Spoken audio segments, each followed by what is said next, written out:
보좌 앞에 나가는 우리 보좌 앞에 모였네. 함께 주를 찬양하며 하나님의 사랑 그 안을 주셨네. 그의 피로리 구원 받았네. 십자가에서 쏟으신 그 사랑 강같이 온 땅에 흘러 감당하줘서 내 손방 안에서 구원받고도 경배드리네.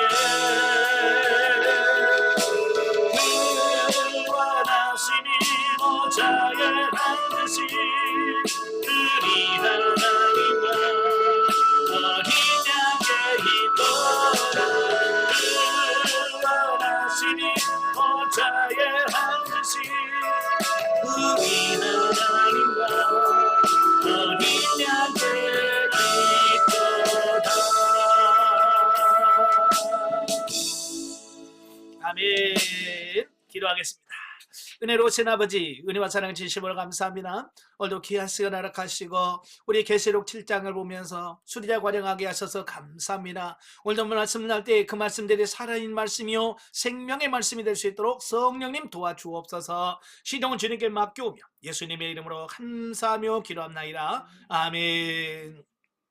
이 시간에는 우리 128강 계시록 7장입니다. 7장은 14만 4천 성도의 인침과 구원 및 받을 축복의 선포에 대한 말씀이에요. 자, 1절부터 8절까지 보면 인맞은 14만 4천 성도에 대해서 말씀을 합니다. 자, 우리 1절부터 8절까지 보겠습니다. 같이 1절부터 8절. 이후에 내가 내 천사가 땅 내 모퉁이에 선 것을 보니 땅의 사방의 바람을 붙잡아 바람으로 하여금 땅이나 바다에나 각종 나무에 불지 못하게 하더라. 또 봄에 다른 천사가 살아계신 하나님의 인을 가지고 해 도는 데로부터 올라와서 땅과 바다를 해롭게 할 권세를 받은 네 천사를 향하여 큰 소리로 외쳐 이르되 우리가 우리 하나님의 종들의 이마에 인치기까지 땅이나 바다나 나무를 해하지 말라 하더라. 내가 인침을 받은 자의 수를 들으니 이스라엘 자손의 각 지파 중에서 인침을 받은 자들이 14만 4천이니 유다 지파 중에 인침을 받은 자가 1만 2천이요 루벤 지파 중에 1만 1천이요 각 지파 중에 1만 2천이요 아세 지파 중에 1만 2천이요 납달리 지파 중에 1만 2천이요 므낫세 지파 중에 1만 2천이요 시몬 지파 중에 1만 2천이요 레위 지파 중에 1만 2천이요 이사갈 지파 중에 1만 2천이요 스불론 지파 중에 1만 2천이요 요셉 지파 중에 1만 2천이요 베냐민 지파 중에 인침을 받은 자가 1만 2천이라. 아멘. 자, 입맞은 14만 4천 얘기를 하는데요. 자, 대종말 직전에 이 세상에 내려질 3대 7중 재앙 중에서 첫 번째 7중 재앙인 그 인재앙의 처음 6재앙은 6장에서 설명되어지고 있다라는 거죠. 예. 자, 보면 6장에서 그 인재앙에 대해서 말씀을 해주고 있잖아요. 그죠? 첫 번째 흰말, 그 다음에 두 번째가 붉은 말. 예, 흰 말은 정복자가 등장할 것이라고 말씀해주고 있고 붉은 말은 전쟁이 일어날 것이다 라고 하는 거고 검은 말은 기근이 일어날 것이다 라는 거고요. 청황색 말은 전염병이나 이런 걸 통해서 많은 죽은 이 시체들이 늘어날 것에 대한 말씀을 합니다. 그 다음에 다섯 번째 인을 떼니까 어때요? 순교자들이 빨리 우리의 그 억울함을 풀어달라고 하는 호소 내용이 나오고, 여섯 번째 인은 천체 이상이 일어나게 되어지죠. 그죠? 해와 달과 별들이 천체가 이상이 생겨지는 바로 이런 인재앙이 이런 일곱 인재앙이 나옵니다. 자, 그리고 이제 남은 일곱 번째 인재앙이 남아 있죠. 그죠? 일곱 번째 인 재앙이 남아 있는데, 바로 일곱 번째 재앙으로 바로 넘어가지 아니하고, 본장에서는 하나의 삽경을 기록하고 있어요. 네, 그 사이에 다른 기사를 넣어놨다 그 말이에요.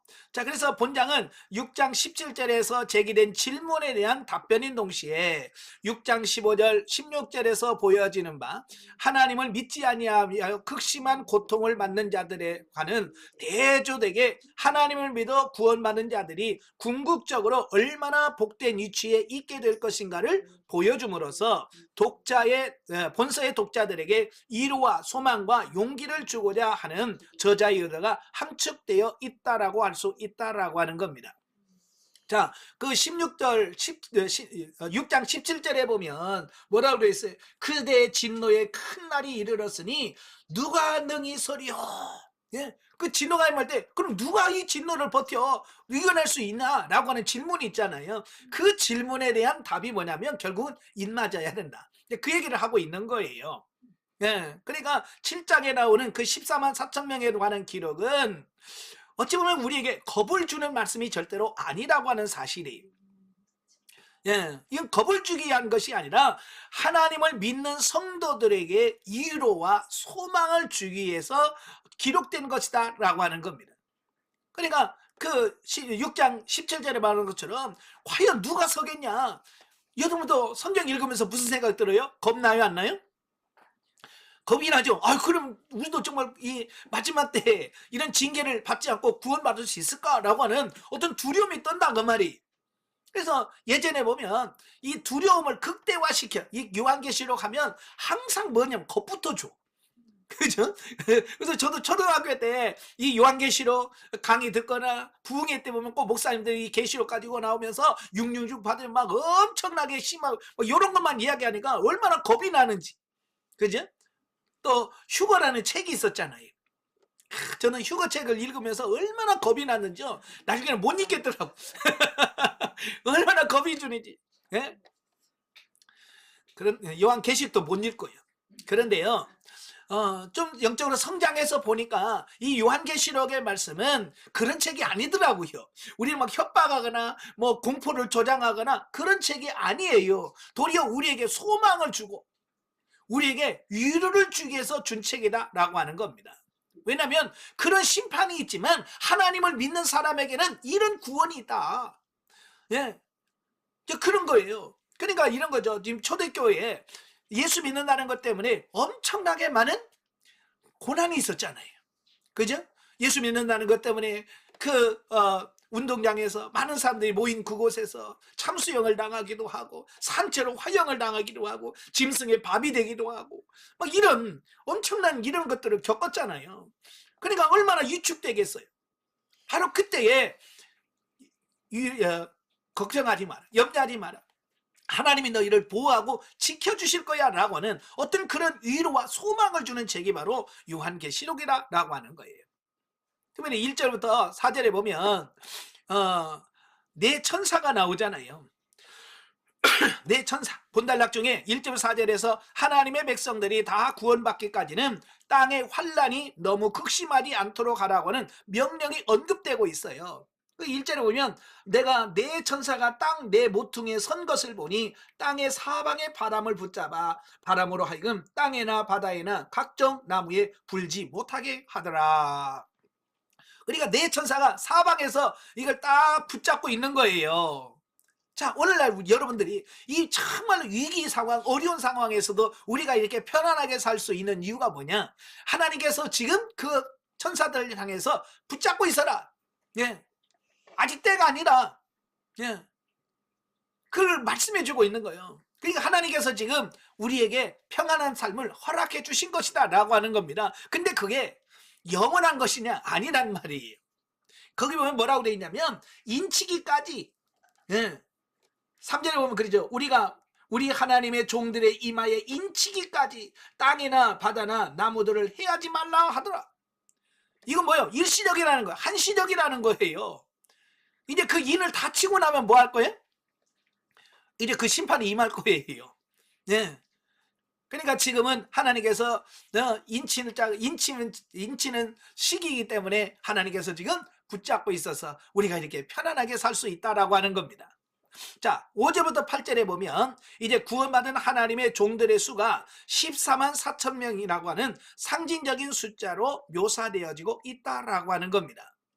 여기서 하나님의 종들의 이마에 인치기까지는 극심한 환란을 땅에 내리지 말라는 것은 하나님은 자기 백성을 미리 택하셨으며 또한 택하신 백성들을 반드시 보호하시고 구원하신다라고 하는 것을 보여주고 있다라고 하는 거예요.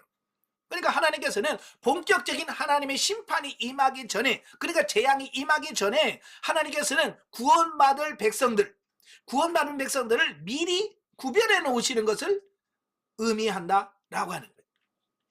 자, 여러분도 마찬가지예요. 예, 여러분, 저도 이제 시골에서 소나 돼지를 키워본 적이 있고, 제가 키운 건 아니에요. 저희 어머님이 키우시단 말이에요. 특별히 이제 돼지나 강아지들 키운단 말이에요. 그리고 개가 새끼를 낳으면 저희 어머니가 이제 다 팔지 않으시고 한두 마리를 남겨놔. 한 마리 정도. 그죠? 그러면 그 개를 사는 사람이 오면 팔기 전에 내가 키우고 싶은 거 하나를 따로 빼놔. 그죠? 네, 따로 빼놔. 그리고 빼놓은 그 나머지는 어떻게? 다 판단 말이에요. 이걸 보면서 하나님께서는 이 재앙을 내리기 전에 이미 하나님께서 내가 내 거야 라고 하는 사람을 인을 쳐놓고 딱 한쪽으로 딱 내놓고 나머지는 팔든지 심판하신다 그 말이에요. 그러니까 오늘 이 인친다고 하는 부분은 우리 믿는 사람에게는 엄청난 위로가 되는 거예요. 물론 이마에 흰을 맞아야 되는 조건이 있는 거예요. 네, 이마에 흰을 맞아야 되는 조건이 있어요. 자, 이런 걸 보면서 하나님은 미리 택하신다는 거야. 구원받을 자를. 하나님께서 미리 다 택한 자를 하시고 그 택한 자를 어떻게 해요? 보호하시고 끝까지 구원하신다라고 하는 거예요. 근데 그 입맞은 자의 숫자가 몇 명이냐? 14만 4천 명이라는 거예요. 14만 4천 명이라고 하는 것은 택함을 받은 모든 하나님의 백성이 다 하나님의 구원 아래 있다라고 하는 것을 암시해 준다라고 하는 겁니다. 자, 근데 이 14만 4천 명은 이 초대교회부터 시작해가지고 지금까지 많은 논쟁을 가지고 있어요. 어찌 보면 가장 많은 논쟁을 일으키는 것이 바로 14만 4천 명이에요. 왜냐하면 이단들이 항상 종말론을 말하면서 강조했던 게 뭐냐면 이 14만 4천이라는 숫자를 굉장히 강조했어요. 그래서 뭐 예전에 여호와의 증인, 제7일 안식일 교회, 또 요즘에 신천지, 이런 사람들이 다 주장한 게 뭐였냐면 14만 4천 명만 구원받는다. 그러니까 자기들 안에 들어와라. 그죠? 그래서 14만 4천은 들어와야지 그 안에 못 들어오면 구원 못 받는다. 이렇게 주장을 하는 겁니다. 그러니까 많은 사람들이 막 머리 터지게 어떻게 해요? 그 14만 4천 명에 들어오려고 노력하는 겁니다. 그러니까 신천지도 보면 이 14만 4천 명이 안 됐을 때는 14만 4천 명을 채워야 돼 그랬어요.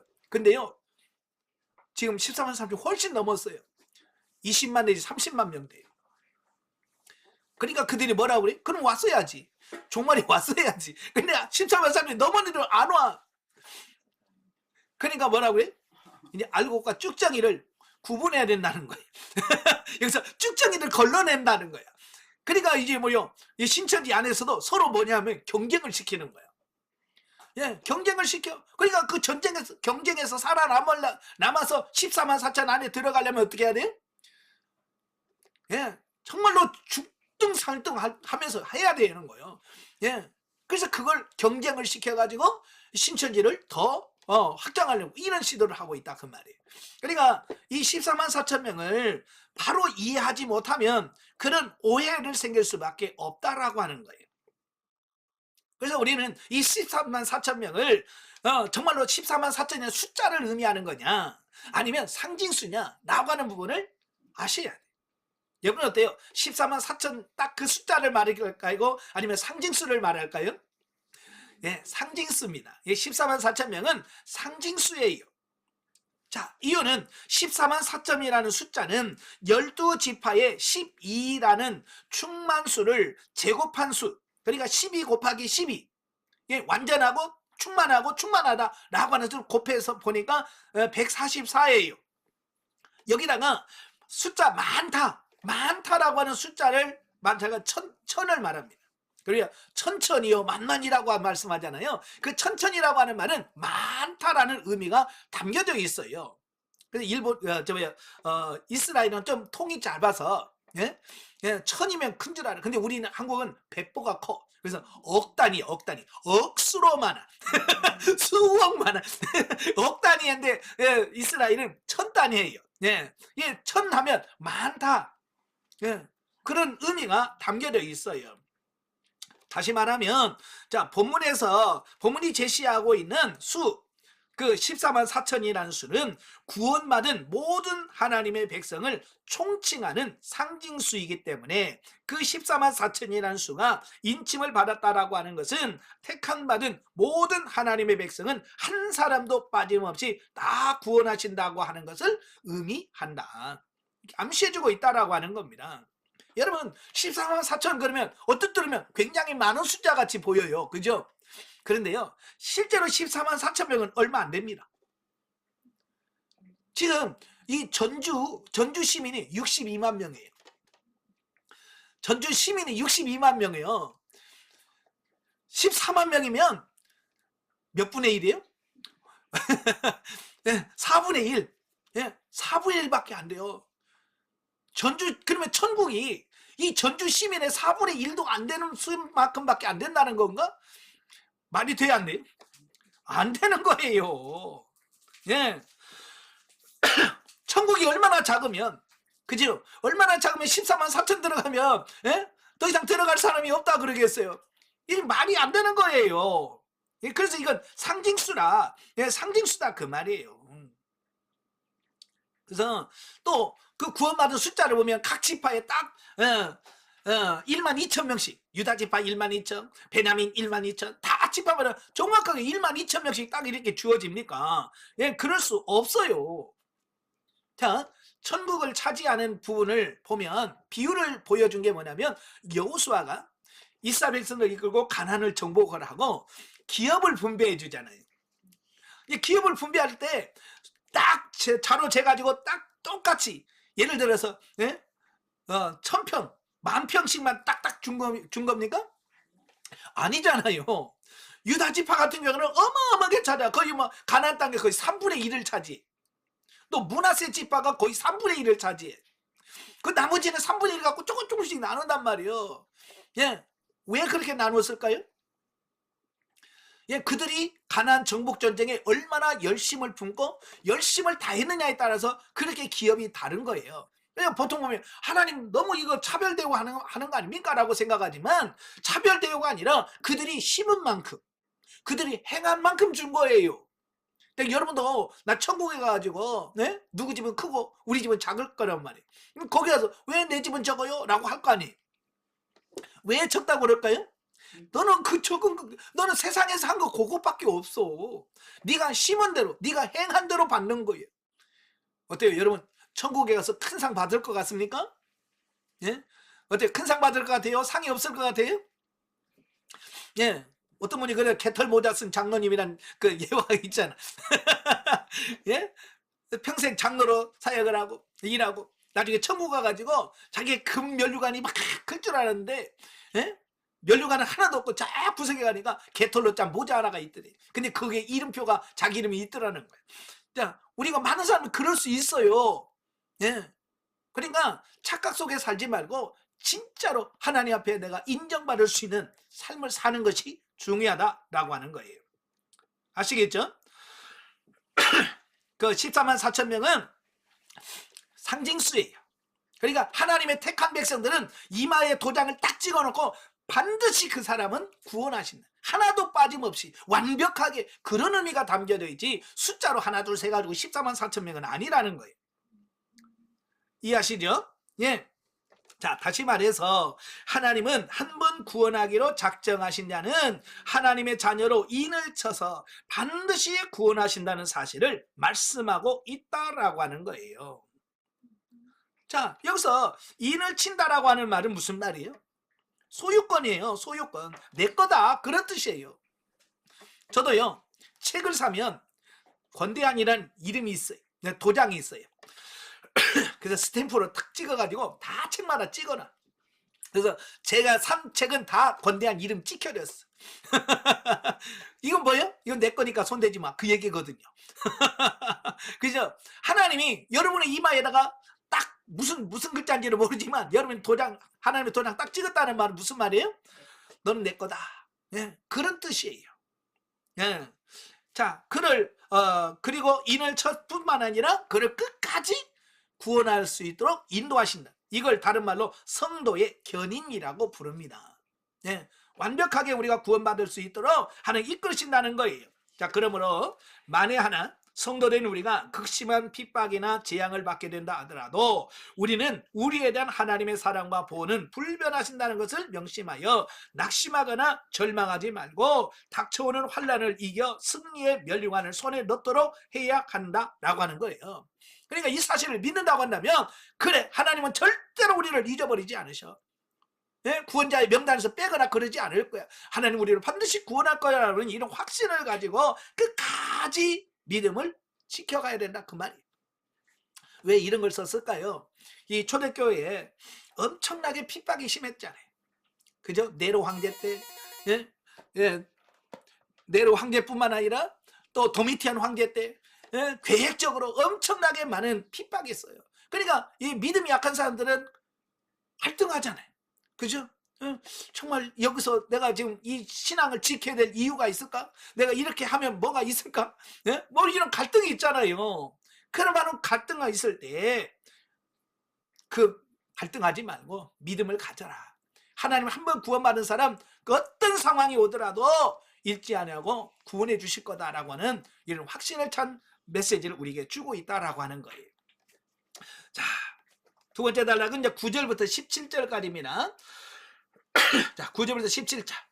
이 일 후에 내가 보니 각 나라와 족속과 백성과 방언에서 아무도 능히 셀 수 없는 큰 무리가 나와 흰옷을 입고 손에 종려가지를 들고 보좌 앞과 어린 양 앞에 서서 큰 소리로 외쳐 이르되 구원하심이 보좌에 앉으신 우리 하나님과 어린 양께 있도다 하니 모든 천사가 보좌와 장로들과 네 생물 주위에서 있다가 보좌 앞에 엎드려 얼굴을 대고 하나님께 경배하여 이르되 아멘. 찬송과 영광과 지혜와 감사와 존귀와 영광과 힘이 우리 하나님께 세세토록 있을지어다. 아멘 하더라.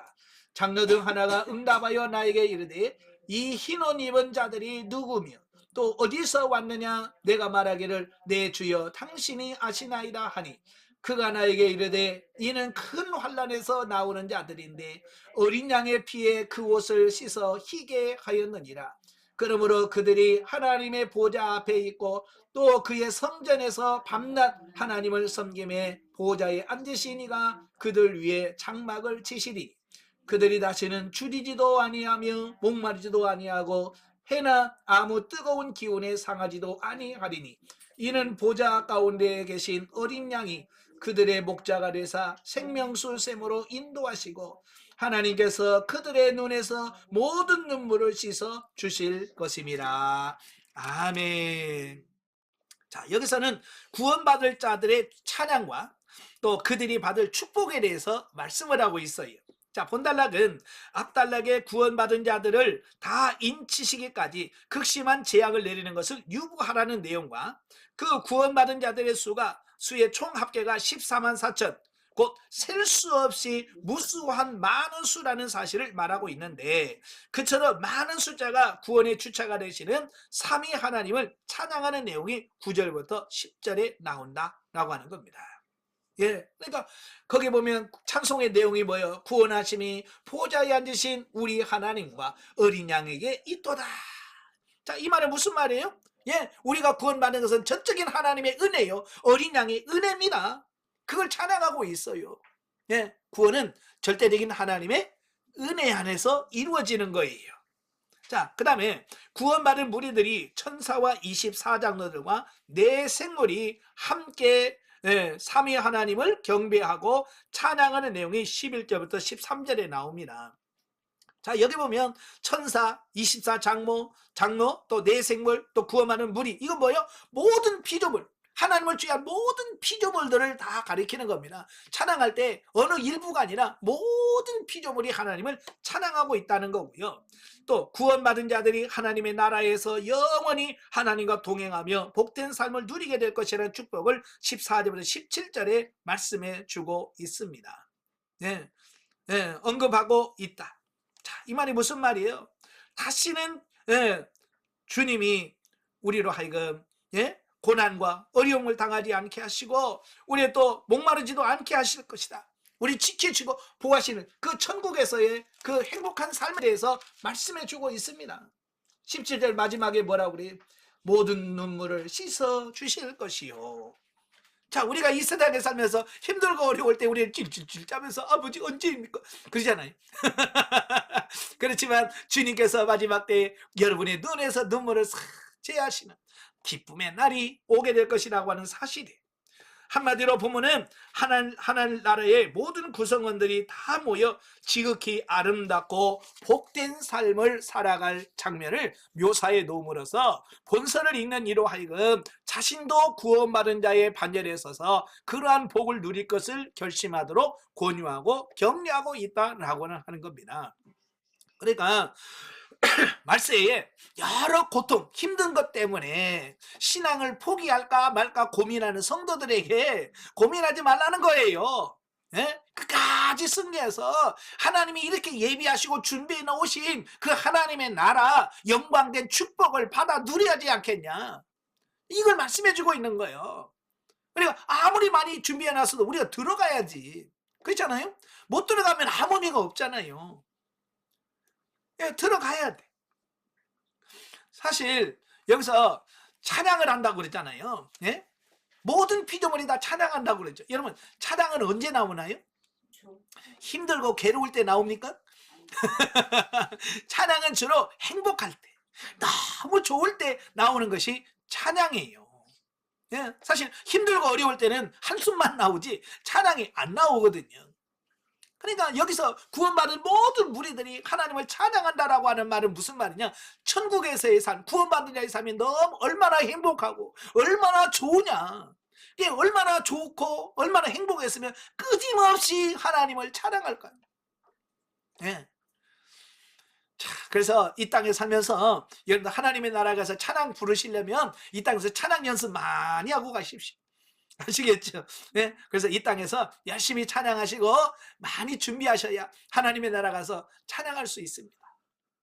자, 본문을 통해서 우리가 주는 교훈이 뭐냐? 첫째, 하나님께 대한 경배와 찬양은 하늘나라에서도 멈추지 않는 중요한 일상생활의 일부이므로 천국 생활을 이미 이 땅에 살고 있는 성도된 우리는 이 땅에서부터 하나님께 대한 경배와 찬양의 생활을 통하여 거룩한 삶을 살도록 노력해야 한다라고 하는 겁니다. 제가 언젠가도 말씀드렸잖아요. 이 땅에서 하는 다른 봉사들은 다 천국 가면 다 그쳐요. 식당 봉사, 천국 가서도 식당 봉사 할 사람 모이세요? 안 해요. 식당 봉사는 없어. 근데 유일하게 이 땅하고 천국에서 이어지는 봉사가 있어. 그게 뭐냐면 찬양하는 거예요.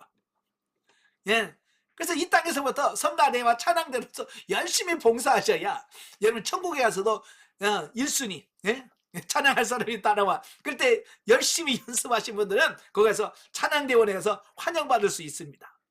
열심히 찬양 많이 부르시길 바랍니다. 자, 두 번째로 환난을 이기고 통과하면 그 이후로는 다시는 고통도 주림도 목마름도 없는 영원한 평강의 삶을 보장받으므로 성도는 불과 몇십 년에 불과한 이 땅에서의 삶의 칠곡과 고통을 인내하고 승리하여 마침내 복된 삶을 쟁취하도록 해야 한다라고 하는 사실입니다. 자, 우리가 인생에 사는 삶이 우리는 길다라고 느껴지는데 사실 그렇게 길지 않거든요. 그렇게 짧은 시간이에요. 자, 그래서 좀 연세 드신 분 만나면 아이고 언제 이렇게 시간이 금방 지나갔는지 모르겠네. 자, 그렇죠? 길다고 생각하지만 금방 지나가요. 그러니까 이 땅에서 고통당하고 힘들면 얼마나 힘들겠어요. 단지 몇 년이에요. 그죠? 몇 년 고통받는데 그걸 참고 이겨면 영원히 누려지는 것이 결정이 되어지는데 그 이 짧은 인생에 사는 그 고통을 견디지 못해서 예? 포기하면 영원한 것을 누리지 못한다는 거예요. 그래서 짧은 인생에 살아가면서 겪는 여러 가지 고통이 있을 때에 그것을 어떻게 해야 돼요? 인내하고 극복해야 된다. 그걸 말씀해주고 있습니다. 자, 영적이해 보겠습니다. 4절에서 입맞은 14만 4천 명은 보편적 교회를 의미한다. 예, 하나님의 교회의 보편적인 상징수란 말이에요. 그래서 본장에서 구원받은 성도들과 그들이 받을 축복에 대하여 언급을 하고 있다. 대환란 가운데서 배교하지 않고 인내함으로 영광에 이르게 될 선별된 자들을 말합니다. 모든 성도는 매 순간의 삶이 자신의 것으로 알고 헛되이 보내는 삶이 곧 영적인 배교의 행위로 비유될 수 있다라고 하는 겁니다. 그래서 매일의 삶의 주인이 하나님이심을 인식하고 세월을 아껴야 한다라고 하는 겁니다. 여기서 배교라고 할 때에 우리는 꼭 교회를 떠나고 우상을 숭배해야만 배교가 아니라 우리가 우리의 삶 속에서 순간순간 살아가는 삶 속에서 하나님을 잊고 사는 삶이 뭐냐? 그게 배교다. 우리는 바쁘다는 핑계로, 일한다는 핑계로 우리는 하나님 잊고 살 때가 많잖아요. 그죠? 제가 하루에 몇 번씩 물으시나요? 라고 질문을 드리면 글쎄요. 살다 보니까요. 예, 우리는 바쁘다고 살다 보니까 바빠서 하나님 잊어버려서 한 번도 못 묻잖아요. 그죠? 그게 뭐냐? 그게 배교예요. 예, 하나님을 잊지 않고 늘 하나님과 동행하는 여러분이 되시기를 주님을 축원합니다. 자, 이래 결론 성경 계시발전 4절 2회를 보겠습니다.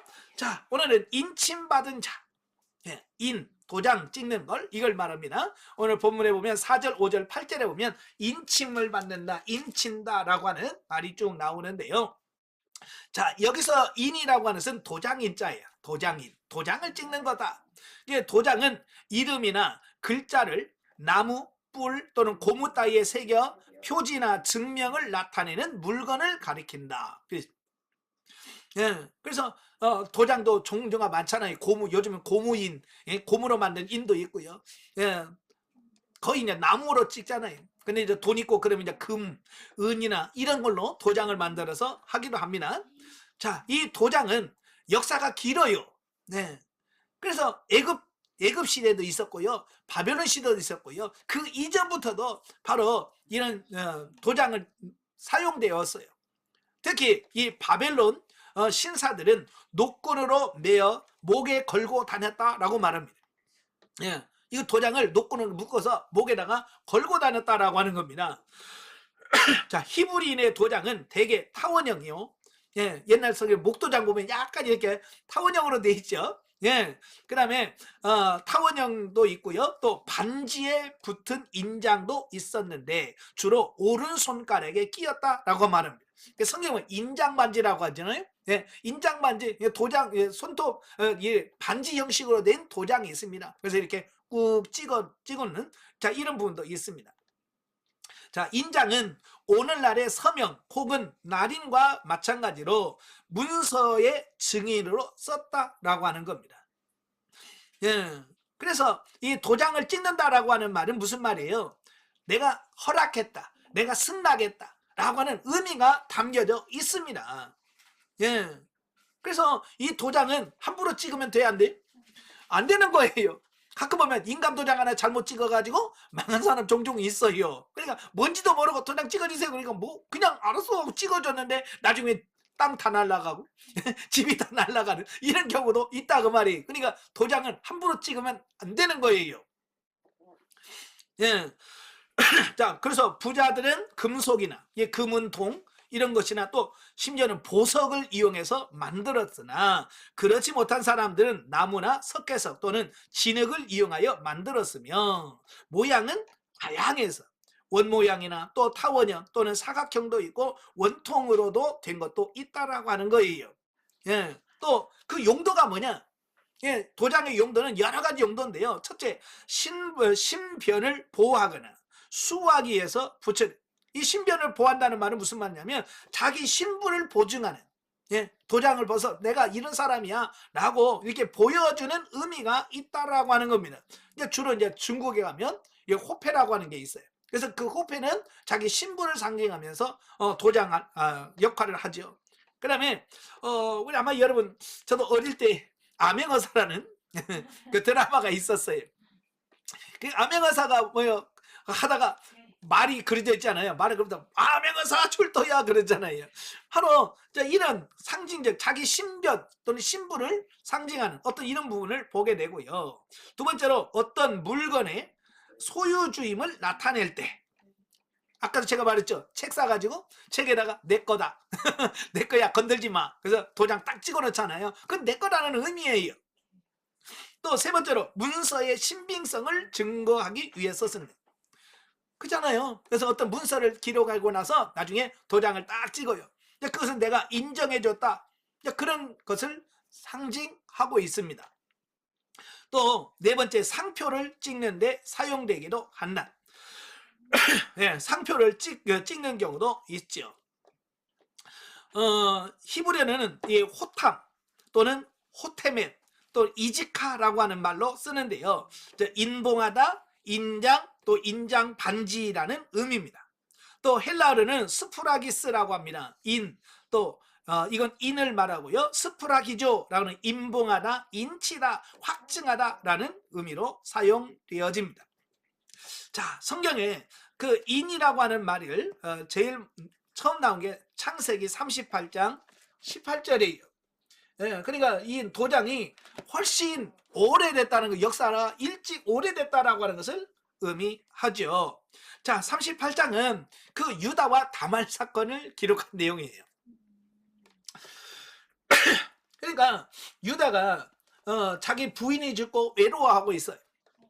그때에 그 큰아들 엘의 아내를 얻은, 그냥 며느리죠. 며느리를 얻었는데 그 이름이 다말이에요. 그런데 이 엘이라는 이 아들이 너무 개차반이에요. 너무 하나님이 봤을 때 너무 아닌 거예요. 그래서 하나님께서 징계로 그 엘이 죽어요. 그러니까 계대 결혼에 의해서 유다가 그의 동생인 오난, 둘째 아들 오난하고 결혼을 시켜줬어요. 그래서 형의 가계를 이어라. 그러니까 오난이 가만히 생각해 보니까 손해야. 그죠? 사람이 남자가 낳았으면 자기의 가계를 남기고 자기 집안을 남기는 게 어찌 보면 이 남자가 어떤 해야 할 일이잖아요. 그죠? 근데 이 계대 결혼하면 이건 자식을 낳아도 자기 이름이 아니라 다 형의 이름으로 가. 그러니까 동생이 희생함으로 형의 가계를 세우는 겁니다. 오난이 가만히 생각하면 자기는 손해만 오는 거예요. 그래서 정상적인 부부관계를 안 맺는 거예요. 이게 하나님께서 보시기에 악한 거예요. 그래서 오난도 죽었어. 그러니까 셋째가 있는데 이 셋째까지도 그 화가 임할 것 같았으니까 야, 친정집에가 있어라. 그리고 보내놓고 그 셀라가, 셋째 아들 셀라가 컸는데도 이 계대는 결혼을 시켜줄 생각을 안 하네. 그러니까 이 다말이 꾀를 내가지고요, 창녀처럼 꾸미죠. 예, 창녀처럼 꾸며. 자, 우리 같은 경우에는 어떻게 그 며느리를 못 알아보냐라고 하겠지만 그 부르카라 히잡이라는 거 있잖아요. 부르카, 예, 까만 걸 다 입고 눈만 이렇게 망사로 이렇게 씌우는 거 있잖아요. 그런 옷 입으면 그 안에 누군지 어떻게 알겠어요? 그죠? 네? 그러니까 그런 옷을 입고 유혹하는 겁니다. 그러니까 이 유다가 거기에 넘어갑니다. 그리고 나서 얼마 주겠냐? 예? 얼마 주겠냐? 화대를 얼마 주겠냐? 그러니까 염소 새끼 한 마리 주겠다. 그러면 그 약속을 해라. 그걸 주겠다라고 하는 약속의 증표를 달아. 그럼 뭐 줄까? 그러니까 그가 한 말이 있어요. 18절에 보면 유다가 이르되 무슨 담보물을 내게 주랴? 그가 이르되 당신의 도장과 그 끈과 당신 손에 있는 지팡이로 하라. 예, 바로 유다가 자기 목에다가 도장을 걸고 다녔어요. 그러니까 그 도장을 줘라, 맡겨라. 담보물로 맡기면 예, 하겠다라고 해서 그렇게 한 거죠. 그러니까 이건 그만큼 오래되었다라고 하는 것을 보게 되어집니다. 그래서 도장은 보증한다라고 하는 의미가 담겨져 있어요. 자, 다니엘서 6장. 다니엘서 6장에 보면 16절 17절에 보면 16, 17절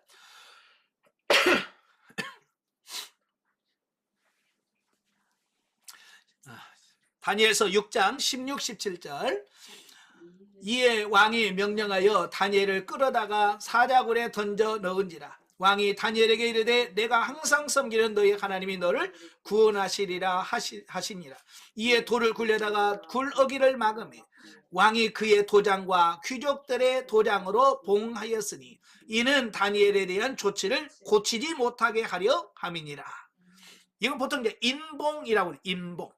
인봉이라고 하는 것은 뜯지 못하도록 이렇게 조치하는 것을 의미합니다. 여러분 납봉이란 말 들어보셨나요? 예, 납봉이라고 하는 것은 어떤 것을 열지 못하도록 해서 철사로 이렇게 한 다음에 납을 가지고 이렇게 연결시킨 다음에 그걸 꾹 누르면 이 철사가 꽉 묶여가지고 이 철사로 묶여 있는 거예요.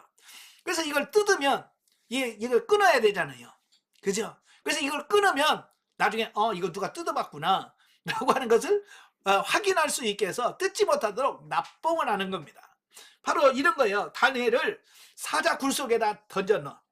근데 누가 중간에 꺼내놓으면 돼, 안 돼? 안 되잖아요.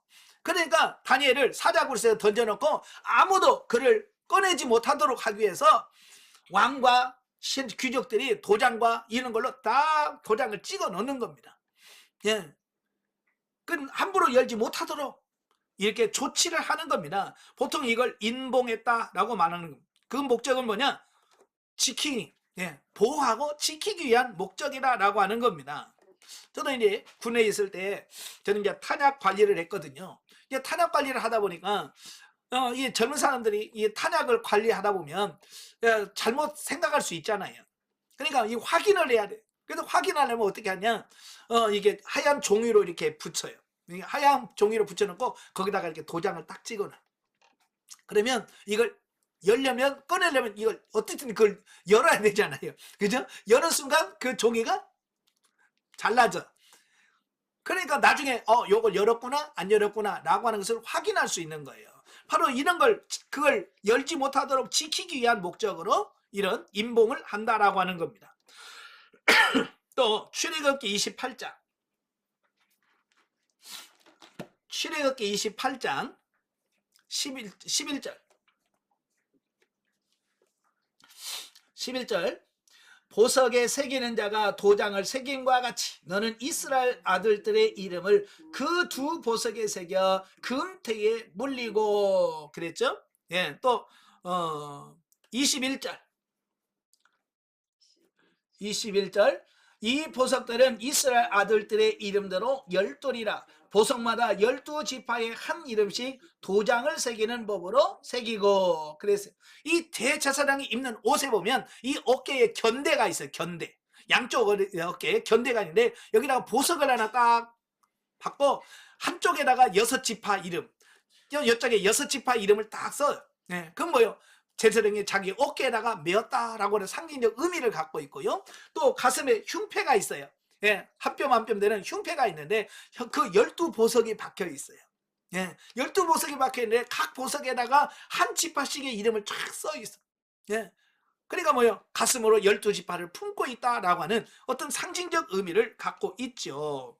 자, 여기서 보석에 이스라엘 지파 이름을 새겨 넣는 것은 뭐냐? 이건 소유의 목적이다라고 하는 거예요. 소유의 목적. 예, 내 거다. 그러니까 하나님 보면 이스라엘 백성은 다 내 거다.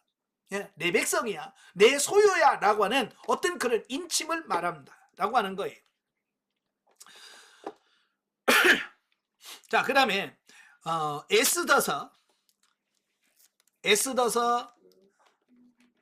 8장 3절부터 8절까지 보면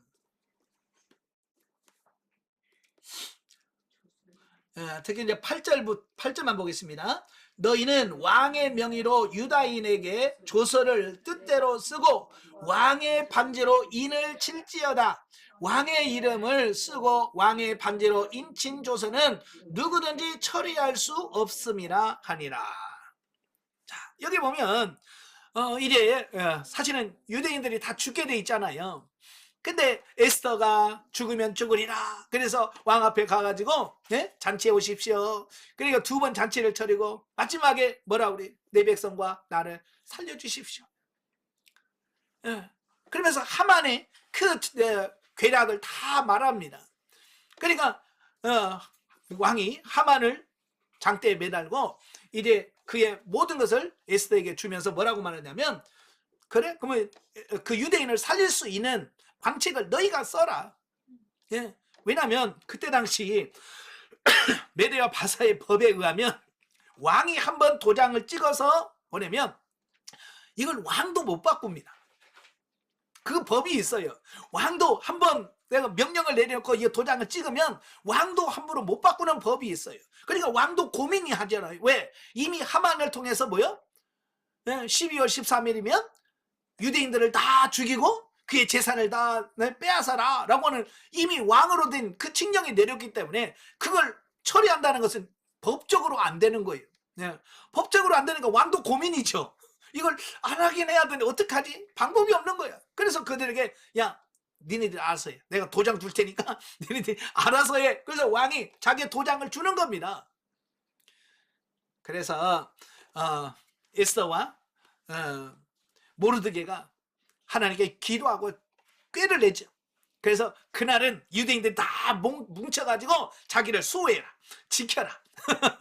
그러면서 거기다 도장을 찍어서 내므로써 죽을 유대인들이 살 수 있는 길이 열려졌다라고 하는 것을 보게 됩니다.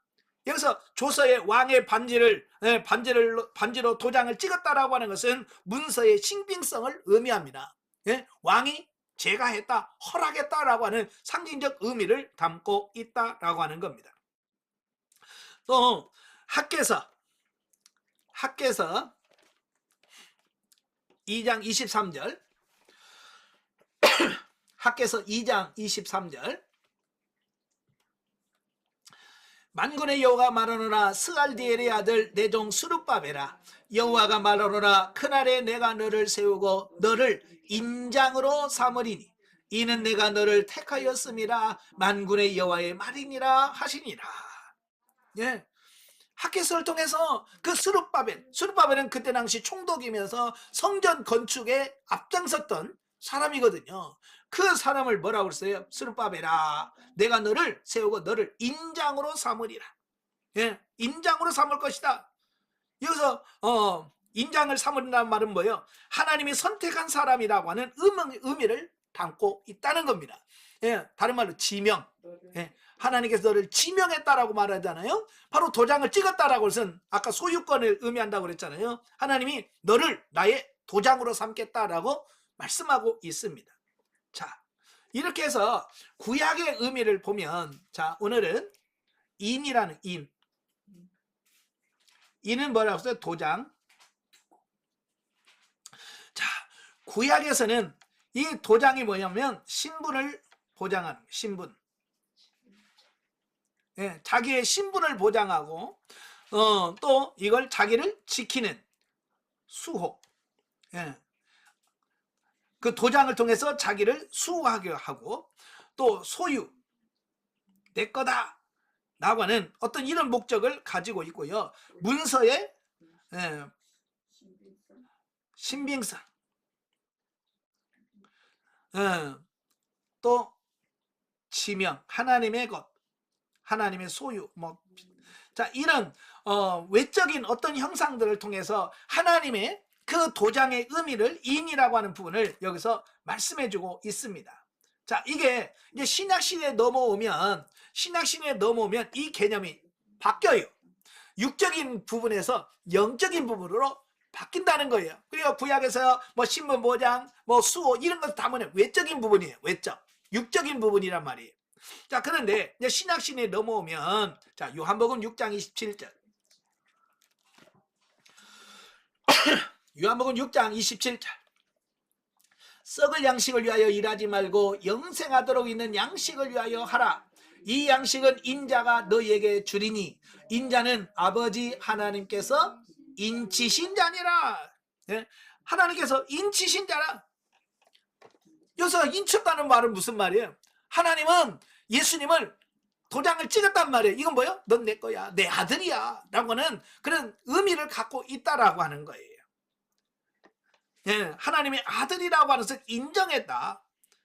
바로 이제 이런 부분을 말씀해 주고 있어요.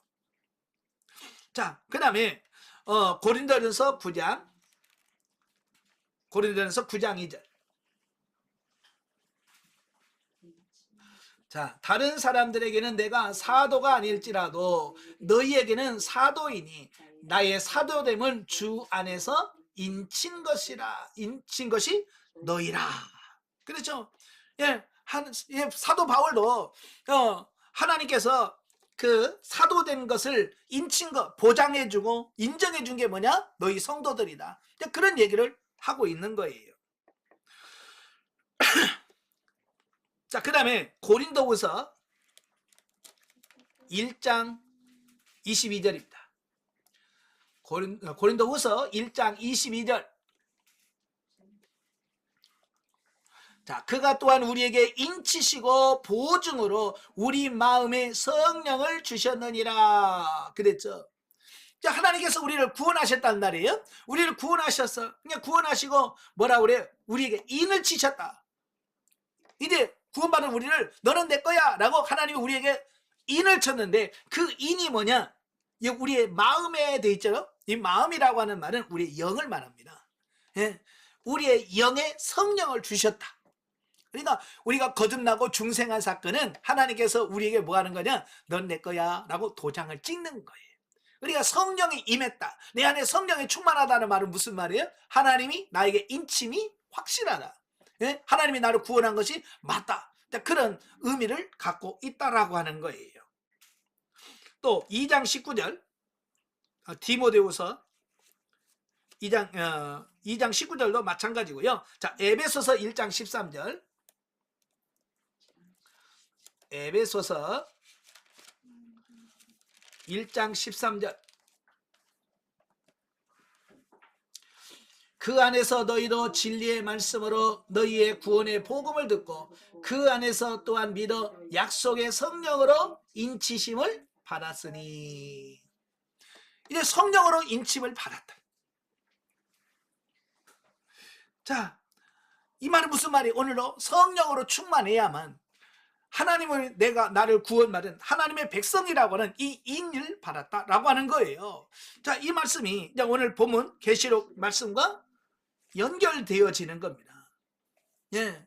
오늘 본문에 보면 14만 4천 명에게 인을 쳐라 4절 5절 계시록 7장 4절 5절 7절에 보면 인침 받았다라고 하는 것을 말씀해주고 있잖아요.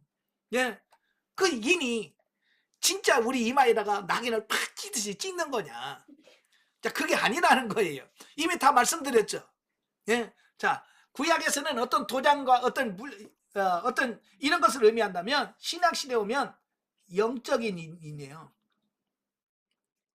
근데 영적인 인이 뭐냐? 성령님이에요. 성령님이 하나님의 뭐요? 인, 도장이에요. 이거 잘 기억하셔야 돼요. 그래서 하나님이 이마에다 인을 친다라고 말할 때 이 이마에다 인을 치는 게 아니라 우리 영 안에다가 성령을 부어주시는 것을 인을 쳤다라고 말씀하고 있는 겁니다. 그러니까 우리에게 성령이 임했다라고 하는 것은 결국 뭐예요? 예, 하나님의 인침받았다라고 하는 의미다 그 말이에요. 그러니까 아까 제가 물었죠. 인침받았는지 물으니까 여러분들 눈만 동글동글했죠? 왜요? 무슨 도장인가? 도장이 뭐지? 하나님의 인감 도장인가? 라고 생각하니까 확실하게 대답 못하지. 이제는 뭐예요? 하나님의 도장은 성령님이시구나. 우리가 이 땅에서 인을 맞으려면 성령 충만해야 되는구나. 요거 정확하게 기억하시길 바랍니다. 예? 예, 옛날에는 제가 휴거나 이런 거 보면 뭐 이마에다가 막 666 바코드 찍고 막 그런 그림 많이 봤어요. 오른손에다 이 바코드 찍고 다니는 이런 그림을 많이 봤거든요. 저는 그런 바코드나 그런 게 아닙니다. 예? 성령님이 하나님의 인이에요. 자, 밑에 결론을 맺겠습니다. 자, 인을 치는 이유가 다양하겠지만 가장 중요한 이유는 자기의 소유권을 이해한 거예요. 그죠? 내 거야 라는 의미가 담겨져 있습니다. 그래서 구약시대는 주로 땅의 것에다 인을 칩니다. 예. 오늘날도 마찬가지죠. 예. 오늘날도 이 땅의 것, 즉 땅을 사거나 집을 사거나 어떤 소유할 것이 있을 때, 예, 소유 이전 할 때 반드시 찍는 게 뭐예요? 도장을 찍잖아요. 근데요, 이 도장 찍는 거 영원합니까? 영원하지 않아요. 예를 들어서 내가 아파트를 샀어요. 그래서 내 이름으로 등기에 탁 도장 딱 찍어. 야, 이건 내 거야. 죽으면 누구 거 돼요? 내 거 안 됩니다. 내가 아무리 도장 찍어도요, 이 세상 건 내 거 안 돼요. 그냥 살 동안만 우리가 소유하고 있고요. 죽으면 다 내놔야 돼. 진정한 내 것이 될 수 없다라고 하는 겁니다. 자, 그런데 신약 시대는 영적인 인, 즉 우리가 하나님의 확실한 소유가 되었는지, 정말 내가 하나님의 소유가 됐는지 인침 받았느냐, 이게 가장 중요한 거예요. 어떻게 지금 당신은 하나님의 인침을 확신하는 거? 어때요? 확신해요? 못해요? 자, 이제 확신하잖아. 왜? 성령 충만함이라고 하는 거. 이는, 이 시대에 받는 이는 어떤 이런 도장, 일반 도장이 아니라 성령님이에요. 성령님이 우리의 인이다. 그래서 확실하게 도장을 찍어줘. 도장을 확실하게 받는 여러분 되시길 바래요. 그래서 항상 기도해서 성령 충만하시고 성령에 충만해 성령에 함께하는 여러분 되신다면 여러분 구원 못 받을까 봐, 천국 못 갈까 봐 불안해하지 않을 겁니다. 예, 성령님이 여러분을 보증하고 계시니까 항상 성령 충만하시고 승리하시기를 바랍니다. 네, 기도하겠습니다. 은혜로우신 아버지 감사합니다. 오늘도 우리를 사랑하셔서 귀한 말씀을 주신 아버지, 하나님께서 이 땅에 수많은 사람들이 있지만 그 중에서 14만 4천 하나님의 택하신 자들 하나도 빠짐없이 아버지 구별하시고 그를 구원해 가신다는 약속을 하십니다. 오늘 이 시대에 살면서 우리가 성령 충만함으로 하나님의 인을 받을 수 있는 우리 모두가 되어질 수 있도록 성령님 도와 주시옵소서. 예수님의 이름으로 감사하며 기도합나이다. 아멘. 하나님께 누립니다.